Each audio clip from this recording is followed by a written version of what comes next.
എല്ലാവർക്കും നമ്മുടെ ഇന്നത്തെ ക്ലാസ്സിലേക്ക് സ്വാഗതം. നാം കഴിഞ്ഞ ക്ലാസ്സിൽ നമ്മുടെ ടെക്സ്റ്റ് ബുക്കിലെ പേജ് നമ്പർ 236 അഞ്ചാമത്തെ ചോദ്യമാണ് ചെയ്തു നിർത്തിയത് അല്ലേ. ഇനി നമുക്കതിലെ ആറാമത്തെ ചോദ്യം ഒന്ന് നോക്കാം.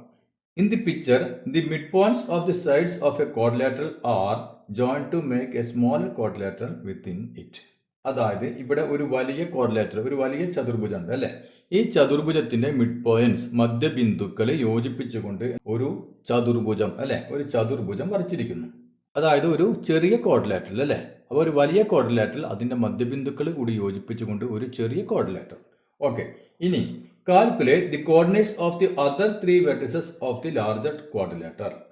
അതായത് ഈ ക്വാഡ്രിലാറ്ററിന്റെ, അതായത് വലിയ ഈ ചതുർഭുജത്തിന്റെ മറ്റു 3 മൂലകളിലെയും എന്ത് കണ്ടുപിടിക്കണം? കോർഡിനേറ്റ്സ് കണ്ടുപിടിക്കണം അല്ലേ. അപ്പോൾ ഒരു മൂലയുടെ കോർഡിനേറ്റ്സ് നമുക്ക് തന്നിട്ടുണ്ട്. ഇനി വലിയ ചതുർഭുജത്തിലെ മറ്റു 3 മൂലകൾ 1, 2, 3 അല്ലേ. അപ്പോൾ ഇതിന്റെ കോർഡിനേറ്റ്സ് നമുക്ക് കണ്ടുപിടിക്കണം. അപ്പോൾ ചോദ്യം ക്ലിയർ ആണല്ലോ. ഓക്കെ, ഇത് നമുക്ക് എങ്ങനെ കണ്ടുപിടിക്കാൻ പറ്റും? ഇവിടെ നോക്കിയേ, ഈ മൂല നമുക്കറിയാം അല്ലേ. ഇവിടെ നമുക്ക് ഇനി വേറെ ഒന്നും അറിയില്ല അല്ലെ. ഇതും അറിയില്ല. അതുകൊണ്ട് തൽക്കാലം ഇവനെ നമുക്ക് മാറ്റി നിർത്താം. ഇനി നോക്കിയേ, ഇവിടെയാണെങ്കിലോ ഇതറിയാം അല്ലേ. ഈ പോയിന്റ് കണ്ടുപിടിക്കണം. അപ്പോൾ ഇവിടെ ചോദ്യത്തിൽ തന്നെ പറഞ്ഞിട്ടുണ്ട് ഇതെന്താണ്?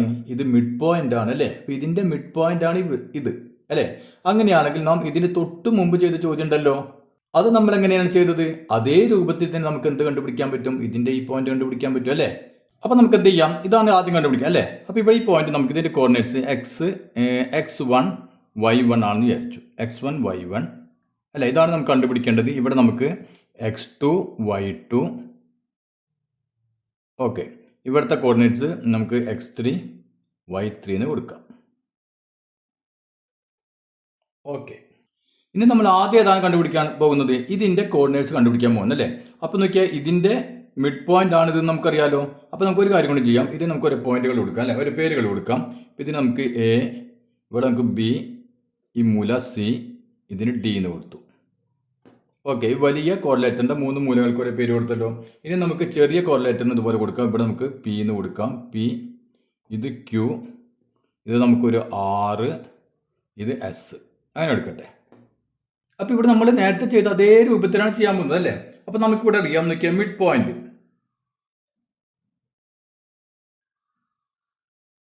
മിഡ് പോയിന്റ് എങ്ങനെയാണ് നമ്മൾ കണ്ടുപിടിക്കുക?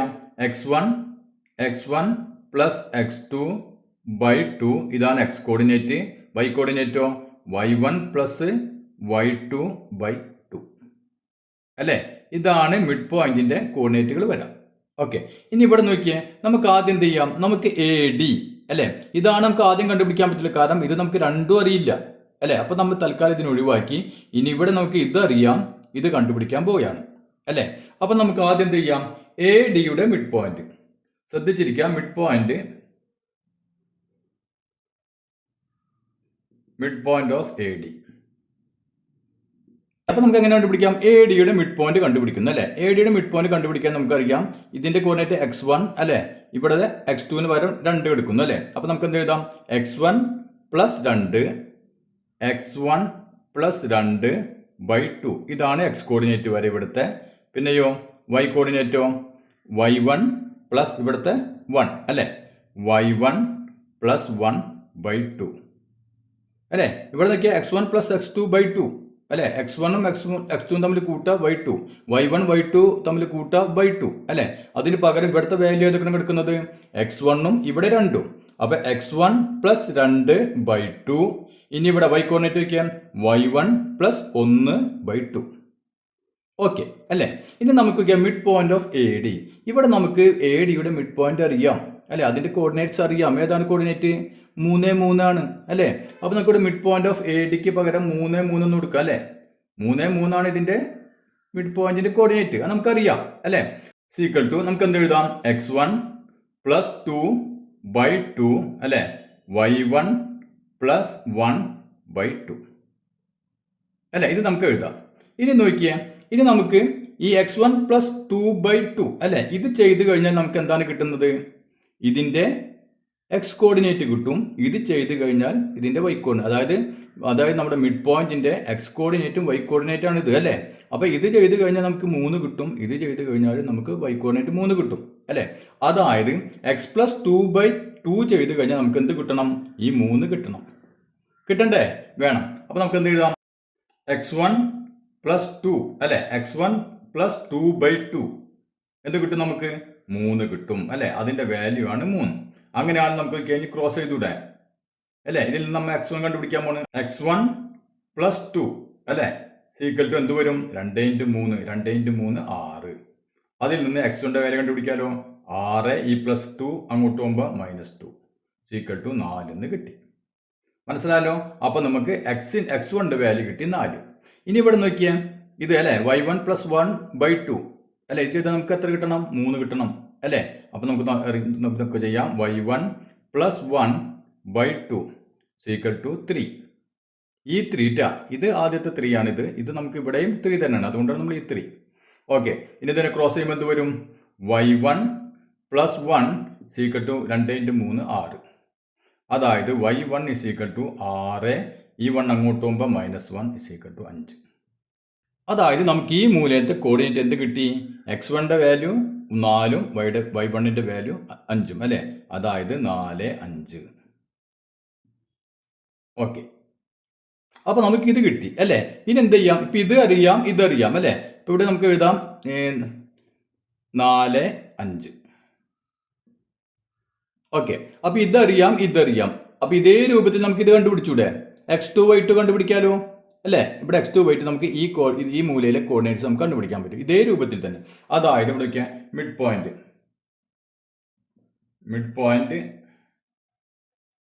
Of DC.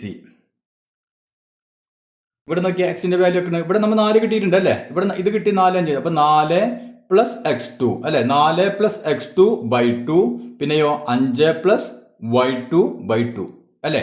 അപ്പൊ നമുക്ക് എഴുതാം 4 പ്ലസ് x2/2. ഇതാണ് x coordinate. y കോർഡിനേറ്റോ 5 plus y2/2. Okay. ഇനി നമുക്ക് മിഡ് പോയിന്റ് DCയുടെ മിഡ് പോയിന്റ് നമുക്ക് അറിയാം. ഏതാണ്? 6 6 ആണ് അല്ലേ. അപ്പൊ നമുക്ക് ഇവിടെ 6 6 അല്ലെ സീക്വൽ ടു എന്തെന്ന് എഴുതാം? 4 പ്ലസ് x2/2 പിന്നെയോ 5 പ്ലസ് y2/2 അല്ലെ. ഇനി നമുക്ക് ഇവിടെ ചെയ്ത് അതേ രൂപത്തിൽ നമുക്ക് ഇവിടെ ചെയ്യാം. ഇവിടെ നോക്കിയേ 4 പ്ലസ് x2/2 എന്ന് പറഞ്ഞ എന്താണ്? ഇവിടത്തെ x കോർഡിനേറ്റ് അല്ലേ. x കോർഡിനേറ്റ് 6 തന്നെയാണ് അല്ലേ. x കോർഡിനേറ്റ് കിട്ടണം. അതായത് 4 പ്ലസ് x2/2 സീക്വൽ ടു എത്ര വരും? അതായത് ഇവിടുത്തെ x കോർഡിനേറ്റ് അല്ലേ 6. അങ്ങനെയാണെങ്കിൽ 4 നമുക്ക് ക്രോസ് ചെയ്യുന്നു. അപ്പൊ 4 പ്ലസ് x2 സീക്വൽ ടു എന്ത് കിട്ടും? 6 × 2 12 അല്ലേ. അപ്പൊ അതിൽ നിന്ന് x2 is equal to 12 minus 4 is equal to 8. അപ്പൊ ഇവിടുത്തെ x2ന്റെ വാല്യൂ കിട്ടി അല്ലേ. ഇനി നമുക്ക് y2ന്റെ വാല്യൂ കണ്ടുപിടിക്കണം. ഇവിടെ നോക്കിയാൽ ഇതിൽ നിന്ന് y2ന്റെ വാല്യൂ കണ്ടുപിടിക്കുക അല്ലേ. അതായത് 5 പ്ലസ് y2/2 ഇത് ചെയ്താൽ നമുക്ക് എത്ര കിട്ടണം? ഇവിടത്തെ y യുടെ വാല്യൂ അല്ലേ. ഈ 6 നമുക്ക് കിട്ടണം. 6 ഈ ക്രോസ് ചെയ്തോ. അപ്പൊ ഒരേ മെത്തേഡ് തന്നെ. 5 പ്ലസ് y2 സീക്വൽ ടു 6 × 2 അല്ലെ 12. അങ്ങനെയാണെങ്കിൽ y2 എന്ത് വരും? y2 സീക്വൽ ടു 12 മൈനസ് 5 അല്ലെ സീക്വൽ ടു 7. അപ്പൊ നമുക്ക് x2ന്റെ വാല്യൂ കിട്ടി 8, y2ന്റെ വാല്യൂ കിട്ടി 7 അല്ലെ. അപ്പൊ ഇവിടുത്തെ കോർഡിനേറ്റ് എത്രയാണ്? 8 7 അല്ലെ. അപ്പൊ ഇത് നമുക്ക് കിട്ടി 8 7 x2 y2. മനസ്സിലായല്ലോ? ഇനി ഇവിടെ നോക്കിയേ ഈ മൂലയിലത്തെ അറിയാം, ഇതിന്റെ മിഡ് അറിയാം അല്ലെ. ഇവിടുത്തെ കോർഡിനേറ്റ് അറിയാം. ഞാനെങ്കിൽ ഇതേപോലെ തന്നെ നമുക്ക് ഇത് കണ്ടുപിടിക്കാൻ പറ്റും അല്ലെ. അപ്പൊ നമുക്ക് BC അല്ലെ, BCയുടെ മിഡ് പോയിന്റ്. അപ്പൊ അടുത്ത് എഴുതാം മിഡ് പോയിന്റ് ഓഫ് BC എന്ത് വരും? മിഡ് പോയിന്റ് ഒന്ന് നോക്കിയേ. ഈ മൂലത്തെ x അല്ലെ, ഇവിടുത്തെ കോർഡിനേറ്റ് x കോർഡിനേറ്റ് 8, ഇവിടുത്തത് x3 അല്ലെ. അപ്പൊ നമുക്ക് എങ്ങനെ എഴുതാം? 8 പ്ലസ് x3 അല്ലെ. x കോർഡിനേറ്റ് നമ്മൾ കൂട്ടി /2. ഇനി y കോർഡിനേറ്റ് നോക്കിയാൽ ഇവിടെ 7ഉം ഇവിടെ y3യും. അപ്പോൾ 7 പ്ലസ് y3/2. ഇതാണ് മിഡിന്റെ 2 കോർഡിനേറ്റ് ആയിട്ട് വരാം അല്ലെ. അപ്പോൾ ഇവിടെ മിഡ് പോയിന്റിന്റെ കോർഡിനേറ്റ് നമുക്ക് ഓൾറെഡി അറിയാം. എന്താണ്? 9ഉം 5ഉം ആണ് അല്ലെ. അപ്പോൾ 9 5 സീക്വൽ എന്താ എഴുതാം നമുക്ക് 8 പ്ലസ് x3/2 പിന്നെയോ 7 പ്ലസ് y3/2. ഓക്കെ, ഇവിടെ ചെയ്ത അതേ മെത്തേഡ് തന്നെ. ഇനി നമുക്ക് നോക്കിയാൽ 8 പ്ലസ് x3/2 എന്ന് പറഞ്ഞാൽ എത്രയാണ്? 9 ആണ്. 7 പ്ലസ് y3/2 എന്ന് പറഞ്ഞാൽ എത്രയാണ്? 5 ആണ് അല്ലേ? അപ്പം അത് നമുക്ക് എഴുതാം 8 പ്ലസ് x3/2 എന്ന് പറഞ്ഞാൽ എത്രയാണ്? 9. അതായത് ഇവിടുത്തെ എക്സ് കോർഡിനേറ്റ് അല്ലേ, അത് കിട്ടി. അപ്പോൾ നോക്കിയാൽ നേരത്തെ പോലെ ക്രോസ് ചെയ്തോ. അപ്പോൾ എന്ത് വരും? 8 plus x3 equal to 9 into 2 എത്രയാണ്? 9 ഇൻറ്റു 2 18. അങ്ങനെയാണെങ്കിൽ x3 എത്ര കിട്ടും? 18 മൈനസ് ഈ 8 അങ്ങോട്ടും -8 അല്ലേ, അതായത് 10. അപ്പോൾ നമുക്ക് ഇവിടുത്തെ എക്സ് കോർഡിനേറ്റ് കിട്ടി. ഇവിടുത്തെ എക്സ് കോർഡിനേറ്റ് അതായത് x3യുടെ വാല്യൂ കിട്ടി അല്ലേ, 10 എന്ന് കിട്ടി. ഇനി നമുക്ക് y3യുടെ വാല്യൂ കണ്ടുപിടിക്കണം വേണ്ടേ? അപ്പോൾ എന്ത് ചെയ്യാൻ? ഇനി ഇവിടെ ചെയ്ത പോലെ തന്നെ എന്ത് ചെയ്യാം? 7 പ്ലസ് y3/2 സീക്വൽ ടു എന്ത് വരും? 5 അല്ലേ, 5 ആണ്. അങ്ങനെയാണെങ്കിൽ ഇനി ക്രോസ് ചെയ്തോ. 7 plus y3 is equal to 5 into 2 10. y3 എത്ര വരും? y3 is equal to 10 minus 7 is equal to 3. അപ്പോൾ ഈ കോർണറിലെ കോർഡിനേറ്റ്സ് നമുക്ക് കിട്ടിയത് x3 10ഉം y3 3ഉം അല്ലേ. അപ്പോൾ 10 3. ഇവിടെ 10 3. അപ്പോൾ ഇത്രയും ക്ലിയർ ആയല്ലോ. ഇപ്പം നമുക്ക് എന്ത് കിട്ടി? ആദ്യത്തെ ചോദ്യത്തിന് ഉത്തരം കിട്ടി അല്ലേ. ഈ 3 മൂലകളിലെയും കോർഡിനേറ്റ്സ് നമ്മൾ കണ്ടുപിടിച്ചു അല്ലേ. അപ്പോൾ ഒരേ രീതിയിൽ തന്നെയാണ് കണ്ടുപിടിച്ചത്. ഓക്കെ, ഇനി നമുക്കതിൽ ഒരു ചോദ്യം കൂടി ഉണ്ടല്ലോ. Calculate the coordinates of the fourth vertex of the small quadrilateral. അതായത് ഈ ചെറിയ ചതുർഭുജത്തിന്റെ അല്ലെ, ചെറിയ ചതുർഭുജത്തിന്റെ 1 2 3 നമുക്ക് തന്നിട്ടുണ്ട്. 4ാമത്തെ നമുക്ക് തന്നിട്ടില്ല അല്ലേ. അപ്പോൾ ഇതിന്റെ കോർഡിനേറ്റ് ഒന്ന് കണ്ടുപിടിക്കണം. അപ്പോൾ ഇതിന്റെ കോർഡിനേറ്റ് വളരെ എളുപ്പം കണ്ടുപിടിക്കുക. കാരണം എന്താ? ഇത് നമുക്കറിയാം, ഇത് നമുക്കറിയാം അല്ലേ. 2 1 ഇവിടെ 10 3 നമ്മൾ കണ്ടുപിടിച്ചു. അങ്ങനെയാണെങ്കിൽ ഇതിന്റെ മിഡ് പോയിന്റ് അല്ലേ ഇത് അല്ലേ. അപ്പോൾ ഇതിന്റെ മിഡ് പോയിന്റ് കണ്ടുപിടിച്ചാൽ മതിയല്ലോ. ഓക്കെ, അപ്പോൾ നമുക്കത് വേഗം ഒന്ന് ചെയ്യാം. അപ്പോൾ ഈ രണ്ടാമത്തെ സബ് ക്വസ്റ്റ്യൻ അല്ലേ. ഓക്കെ, അപ്പോൾ എന്താ കണ്ടുപിടിക്കണം നമുക്ക്? മിഡ് പോയിന്റ് ഓഫ് ഏതിൻ്റെ മിഡ് പോയിന്റ്? എ ബി അല്ലേ. എ ബിയുടെ മിഡ് പോയിന്റ് കണ്ടുപിടിച്ചാൽ നമ്മൾ വിഷയം കഴിഞ്ഞു അല്ലേ. സീക്വൽ ടു എന്ത് വരും? ഇതിൻ്റെ എക്സ് കോർഡിനേറ്റ് 2 അല്ലേ, ഇതിൻ്റെ എക്സ് കോർഡിനേറ്റ് 10 അല്ലേ. അപ്പോൾ നമുക്ക് വളരെ എളുപ്പം ചെയ്യാലോ. 2 പ്ലസ് 10/2 പിന്നെയോ വൈ കോർഡിനേറ്റ് ഇവിടെ 1 ഇവിടെ 3 അല്ലേ. അപ്പോൾ 1 പ്ലസ് 3/2 ഇത്രയേ ഉള്ളൂ അല്ലേ. ഇതിൻ്റെ മിഡ് പോയിന്റ് ആണ് ഇതല്ലേ. ഓക്കെ, അപ്പോൾ നോക്കിയേ എത്ര കിട്ടും? 2 പ്ലസ് 10 12/2 ഇവിടെയോ 4/2. അപ്പോൾ നമുക്ക് എത്ര കിട്ടും? 6 ഇത് 2. അതായത് ഇവിടെ പി എന്ന് പറഞ്ഞ കോർഡിനേറ്റ് അല്ലേ. അവിടെ പിയുടെ വാല്യൂ എത്ര കിട്ടും? 6 2.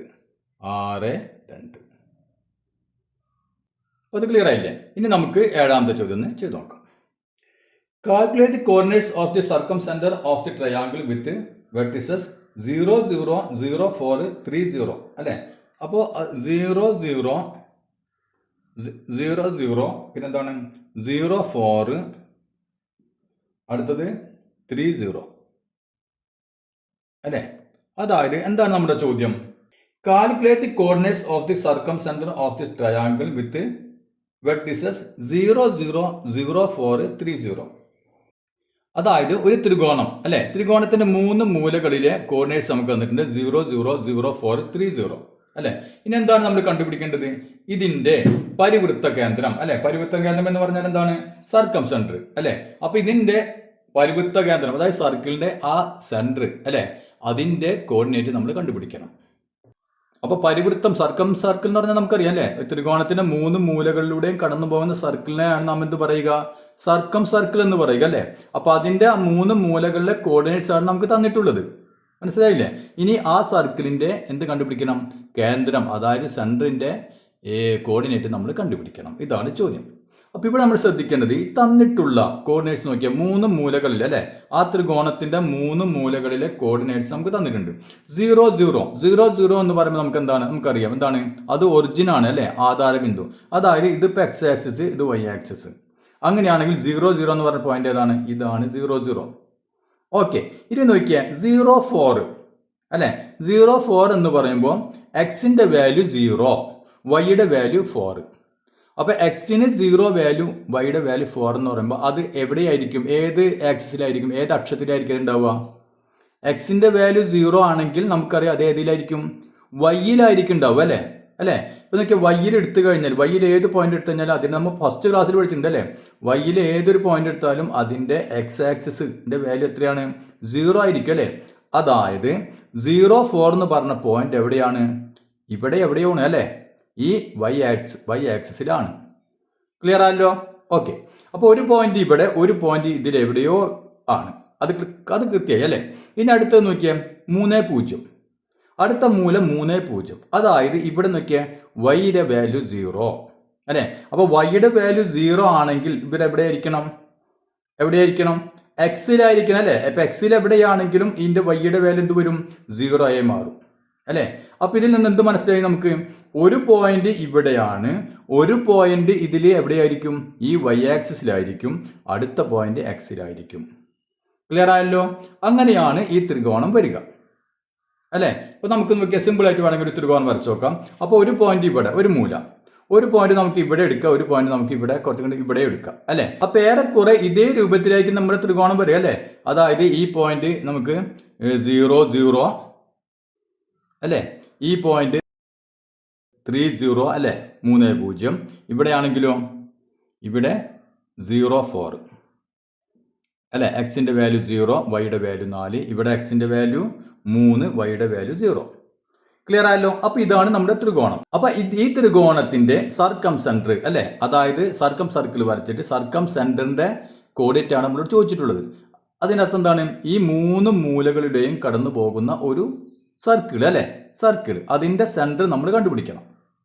ഇപ്പം ഈ രൂപത്തിലാണ് നമ്മുടെ എന്ത് വരിക, നമ്മുടെ ഈ സർക്കം സർക്കിൾ വരിക അല്ലേ. അപ്പോൾ നോക്കിയാൽ 3 പോയിന്റുകൾ 0, 0, 3, 0, 4, 0, 4 അല്ലേ. അപ്പോൾ ഇതിൻ്റെ എന്ത് കണ്ടുപിടിക്കണം, നമുക്ക് ഇതിൻ്റെ കേന്ദ്രത്തിൻ്റെ കോർഡിനേറ്റ്സ് നമുക്ക് കണ്ടുപിടിക്കണം. ഓക്കെ, ഇനി നോക്കിയാൽ ഈ ട്രയാങ്കിൾ ഏതാണ് ഷേപ്പ്, ഇതിൻ്റെ ആകൃതി എന്താണ്, അതായത് ഇത് അല്ലേ, ഇത് എക്സ് ആക്സിസ്, ഇത് വൈ ആക്സിസ്. അങ്ങനെയാണെങ്കിൽ ഇത് നമുക്കറിയാം ഇത് പെർപെൻഡിക്കുലർ ആണ് അല്ലേ, ഇത് 90 ഡിഗ്രി ആവുമല്ലോ, എക്സ് ആക്സിസും വൈ ആക്സിസും 90 ഡിഗ്രി അല്ലേ. അതായത് ഈ ത്രികോണം എന്ത് ത്രികോണമാണ്, ഇതൊരു മട്ട ത്രികോണമാണ് അല്ലേ. അപ്പോൾ നമുക്ക് ഒന്നാമത്തെ പോയിന്റ് കിട്ടി, ഇതൊരു മട്ട ത്രികോണമാണ്. ഓക്കെ, മട്ട ത്രികോണമാണെങ്കിൽ ഇത് കർണം, ഓപ്പോസിറ്റ് കർണാണ് അല്ലേ. ഓക്കെ, ഇനി അവിടെ വളരെ പ്രധാനപ്പെട്ട ഒരു പോയിന്റ് നോക്കിയേ, ഇത് കർണമാണ് അല്ലേ, ഇത് എന്താണ്, ഇത് സർക്കം സർക്കിളാണ് അല്ലേ. അപ്പോൾ ഒരു സർക്കിളിൻ്റെ ഉള്ളിൽ ഒരു 90 ഡിഗ്രി ആംഗിൾ വരുന്നുണ്ട് അല്ലേ, ഒരു സർക്കിളിൻ്റെ ഉള്ളിൽ ഒരു 90 ഡിഗ്രി ആംഗിൾ. അങ്ങനെയാണെങ്കിൽ ഇതിൻ്റെ കർണം എന്തായിരിക്കും, അതായത് ഇതിന് ഓപ്പോസിറ്റുള്ള സൈഡിലുള്ള ഈ നീളം എന്തായിരിക്കും, അത് അതിൻ്റെ ഡയമീറ്റർ ആയിരിക്കും. എന്തുകൊണ്ടാണ് അത് ഡയമീറ്റർ ആണെന്ന് പറയാൻ കാരണം, നാം മുമ്പ് പഠിച്ചല്ലേ, ഒരു സെമി സർക്കിൾ, ശ്രദ്ധിക്കുക, ഒരു സെമി സർക്കിളിൻ്റെ ആംഗിൾ എപ്പോഴും എന്തായിരിക്കും 90 ഡിഗ്രി ആയിരിക്കും അല്ലേ. ഇപ്പം നമ്മളൊരു സെമി സർക്കിൾ ഇവിടെ നിന്ന് ഈ 2 പോയിന്റ് എടുത്തിട്ട് നമ്മൾ എങ്ങനെ ഒരു ത്രികോണം വരച്ചാലും അല്ലേ, എങ്ങനെ ത്രികോണം വരച്ചാലും അതിൻ്റെ ആംഗിൾ എത്രയായിരിക്കും, 90 ഡിഗ്രി ആയിരിക്കും അല്ലേ.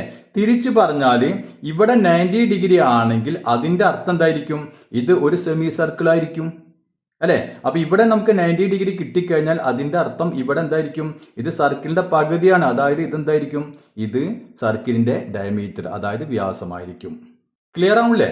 ഓക്കെ, അപ്പോൾ നമുക്ക് ഇത് എക്സ് ആക്സിസും വൈ ആക്സിസിലുമാണ് പോയിന്റ്. അതുകൊണ്ട് നമ്മൾ ആദ്യം എന്ത് പറഞ്ഞു, ആദ്യം ഇതൊരു മട്ടത്രികോണമാണെന്ന് പറഞ്ഞു അല്ലേ. അപ്പോൾ ഇത് മട്ടത്രികോണമാണെങ്കിൽ നമുക്കറിയാം ഇത് കർണമായിരിക്കും എന്നറിയാം. പക്ഷേ ഇത് സർക്കിളാണ് അല്ലേ, സർക്കിളിൻ്റെ ഉള്ളിൽ ഒരു റൈറ്റ് ട്രയാങ്കിൾ ഒരു 90 ഡിഗ്രി വന്നു കഴിഞ്ഞാൽ അതിൻ്റെ അർത്ഥം അതിൻ്റെ കർണം എന്തായിരിക്കും, അത് സർക്കിളിൻ്റെ ഡയമീറ്റർ ആയിരിക്കും അല്ലേ. അതായത് എപ്പോഴും ഒരു സെമി സർക്കിളിൻ്റെ ഒരു അർദ്ധവൃത്തത്തിൻ്റെ ആംഗിൾ 90 ഡിഗ്രി ആയിരിക്കും അല്ലേ. അപ്പോൾ ഇവിടെ 90 ഡിഗ്രി ആണെങ്കിൽ അത് അർദ്ധവൃത്തമായിരിക്കും, അതായത് ഇത് അർദ്ധവൃത്തമാണെങ്കിൽ ഇത് എന്തായിരിക്കും, ഇത് അതിൻ്റെ ഡയമീറ്റർ ആയിരിക്കും. ക്ലിയർ ആയല്ലോ. ഓക്കെ, അങ്ങനെയാണെങ്കിൽ നമുക്കറിയാം ഇതിൻ്റെ ഈ പരിവൃത്തത്തിൻ്റെ കേന്ദ്രം എവിടെയായിരിക്കും വരിക, ഇതിൻ്റെ മിഡ് പോയിന്റിൽ അല്ലേ. അത് നമ്മൾ മുമ്പ് പഠിച്ചിട്ടുണ്ട് അല്ലേ. അപ്പോൾ ഒരു മട്ടത്രികോണമാണെങ്കിൽ മട്ടത്രികോണത്തിൻ്റെ പരിവൃത്തത്തിൻ്റെ കേന്ദ്രം എപ്പോഴെവിടെയായിരിക്കും വരിക, ഈ കർണത്തിൻ്റെ മിഡ് പോയിന്റിലായിരിക്കും വരിക. അപ്പോൾ നമുക്ക് ഈ സർക്കിളിൻ്റെ സെൻറ്റർ കണ്ടുപിടിക്കാൻ എന്ത് ചെയ്താൽ മതി, ഈ കർണത്തിൻ്റെ അല്ലേ, അതായത് ഈ ഹൈപ്പോട്ടിനസിൻ്റെ എന്ത് കണ്ടുപിടിച്ചാൽ മതി, മിഡ് പോയിന്റ് കണ്ടുപിടിച്ചാൽ മതി. കാര്യം മനസ്സിലായില്ല. അപ്പോൾ ഇവിടെ നമുക്ക് ചെയ്യാനൊന്നും അധികമില്ല. പക്ഷെ എന്താണ്, നമ്മളിത് കാര്യങ്ങൾ അറിഞ്ഞാൽ മാത്രമേ ചെയ്യാൻ പറ്റുള്ളൂ. അപ്പോൾ ചെയ്യാനുള്ള വളരെ സിമ്പിളായ കാര്യമാണ്. എന്ത് ചെയ്താൽ മതി, നമുക്ക് ഈ കർണത്തിൻ്റെ അല്ലേ ഈ വശത്തിന് മിഡ് പോയിന്റ് കണ്ടുപിടിച്ചാൽ മതി. അപ്പോൾ അതിൻ്റെ കാരണങ്ങളാണ് ഞാനിവിടെ വിശദമായി പറഞ്ഞത്. അപ്പോൾ എപ്പോഴും നമ്മൾ പഠിക്കുമ്പോൾ കാര്യം മനസ്സിലാക്കി തന്നെ പഠിക്കാം. ക്ലിയർ ആയല്ലോ? ഇപ്പോൾ ക്ലിയർ ആയില്ലേ? ഓക്കെ. അപ്പോൾ നമുക്ക് എന്ത് കണ്ടുപിടിച്ചാൽ മതി, ഇതിൻ്റെ മിഡ് പോയിന്റ് കണ്ടുപിടിക്കുക. അപ്പോൾ നമുക്ക് ഇതിൻ്റെ എന്ത് കിട്ടും, സർക്കം സെൻറ്റർ കിട്ടും. ഓക്കെ. അപ്പോൾ നമുക്ക് കണ്ടുപിടിക്കേണ്ടത് സർക്കം സെൻറ്റർ അല്ലേ, സർക്കം സെൻറ്റർ, അതായത് പരിവൃത്ത കേന്ദ്രം അല്ലേ, സർക്കം സെൻറ്റർ സീക്വൽ എന്ത് വരും, നമുക്ക് ഇതിൻ്റെ മിഡ് പോയിന്റ് കണ്ടുപിടിച്ചാൽ മതി അല്ലേ. മിഡ് പോയിന്റ് എങ്ങനെ കണ്ടുപിടിക്കാം, 0 + 3 അല്ലേ, എക്സിൻ്റെ വാല്യൂ 0 പ്ലസ് ഇവിടെ 3/2. ഇനി വൈയുടെ വാല്യൂ 4 + 0, 4 + 0/2 അല്ലേ. ഓക്കെ. ഇപ്പം എന്ത് വരും, സീക്വൽ 0 + 3 എന്ന് വെച്ചാൽ 3 അല്ല, 3/2 എന്ന് വെച്ചാൽ 1.5. ഇവിടെ 4 + 0 4, 4/2 2. കണ്ടില്ലേ? ഇപ്പോൾ ഇവിടെ നമുക്ക് സി എന്നാ കൊടുത്തുകയായിരിക്കും സെൻറ്റർ. അപ്പോൾ സി എന്ന് കൊടുത്താൽ ഈ പോയിന്റ് എന്തായിരിക്കും, സിയുടെ വാല്യൂ 1.52. ഇതിൻ്റെ കോർഡിനേറ്റ്സ് 1.52. അപ്പോൾ ഇന്നത്തെ ക്ലാസ് എല്ലാവർക്കും മനസ്സിലായി കരുതുന്നു. ഇന്ന് നമുക്ക് പഠിക്കാനുള്ളത് റേഷ്യോ ആണ്. അത് നമുക്ക് അടുത്ത ക്ലാസ്സിൽ ചെയ്യാം.